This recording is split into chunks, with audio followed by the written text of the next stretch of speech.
What makes a government view its own citizens as terrorists and take harsh actions against them? How far can intolerance and abuse of power go before crossing the line into complete chaos? In 1985, the streets of Philadelphia became a battleground where order crumbled into unprecedented violence. The victims? A group of African-American civilians whose lives were lost in a bombing ordered by the US government itself. This is the story of the MOVE Group, the tragic attack that forever altered the city.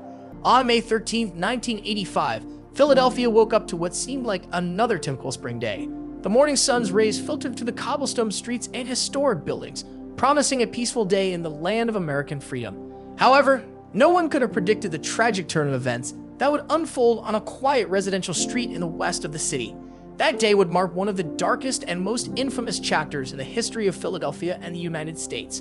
At the center of this story was MOVE, a radical group that combined black revolutionary ideas with environmentalism and animal rights advocacy. Led by John Africa, an African-American Korean War veteran, the group adopted an anti-capitalist, back-to-nature lifestyle that led to repeated clashes with authorities throughout the 1970s and 1980s. The relationship between MOVE and the city of Philadelphia had become increasingly tense over the years. In 1982, MOVE moved to a row house on the quiet residential street of Osage Avenue in the middle-class African-American neighborhood of West Philadelphia. It didn't take long for tensions with neighbors to resurface. Complaints about trash piling up around the house, confrontations with residents, and loud political messages broadcasted over a loudspeaker became more and more common.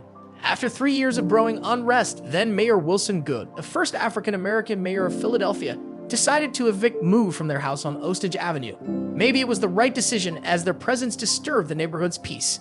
But the problem wasn't the decision itself. What started as a door-to-door evacuation of the neighborhood on the night of May 12, 1985, quickly turned into a violent confrontation that no one could have expected. May 12th was a Sunday, Mother's Day. The police began to restrict access to the neighborhood and ordered residents to evacuate. Those who refused were threatened with arrest. By 10 p.m., the street was closed off. The house at 6221 Osage Avenue was surrounded by 77 police officers with hundreds more cordoning off the area.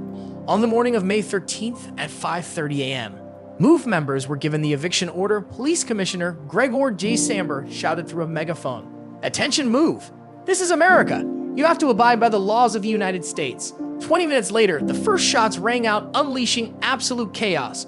Neighbors caught in the crossfire ran in panic as police took positions and opened fire with automatic weapons. Soon, the quiet residential street turned into a battlefield. Heavy artillery was deployed and more than 10,000 bullets were fired at the MOVE house, where 13 people, and including 6 children, had taken refuge in the basement. For endless hours, tear gas and projectiles bombarded the structure while the occupants clung to life in the dark basement. At 5:27 p.m., a state police helicopter flew over the house, and Officer Frank Powell, following orders, dropped a bomb loaded with Tovex and C4 explosives onto the roof.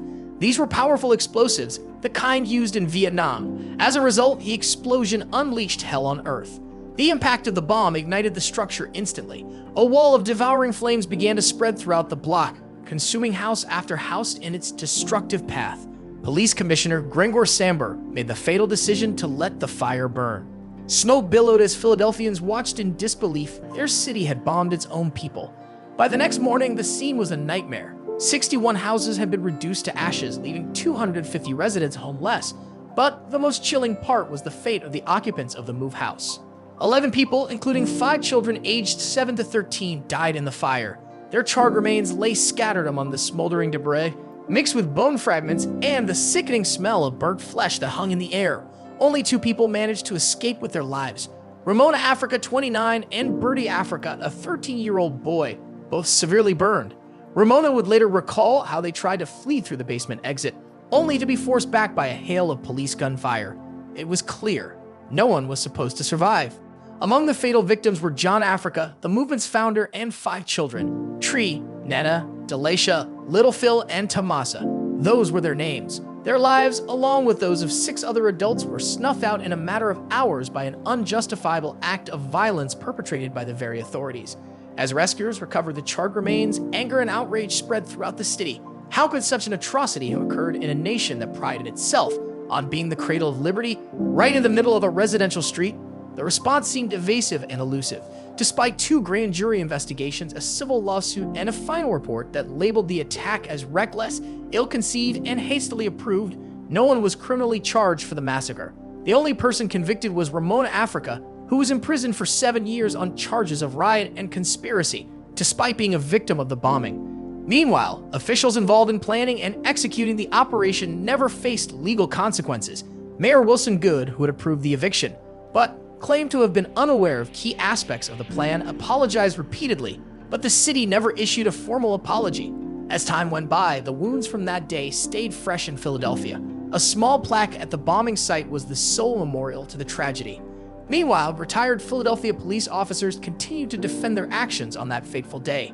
Charlie Exposito, president of the Retired Officers Association, insisted that MOVE members were armed and firing at firefighters, thus justifying the bombing. However, for many Philadelphia residents, the MOVE bombing became a stark reminder of the consequences of intolerance, unchecked violence, and disregard for human life. As the 35th anniversary of the bombing approached, pressure mounted for Philadelphia to issue a formal apology and acknowledge its role in the tragedy. In 2020, the city finally apologized to the MOVE members, but for many, this action came too late. Even after trying to make things better, the MOVE bombing stays as one of America's darkest stories.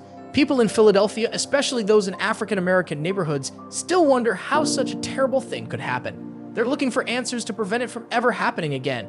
But even after all these years, some wounds haven't healed. That's the sad story of the MOVE tragedy. If you love history like we do, why not subscribe to our channel? Just click subscribe and the notification bell to be the first to know when we post a new video on history knowledge. See you next time.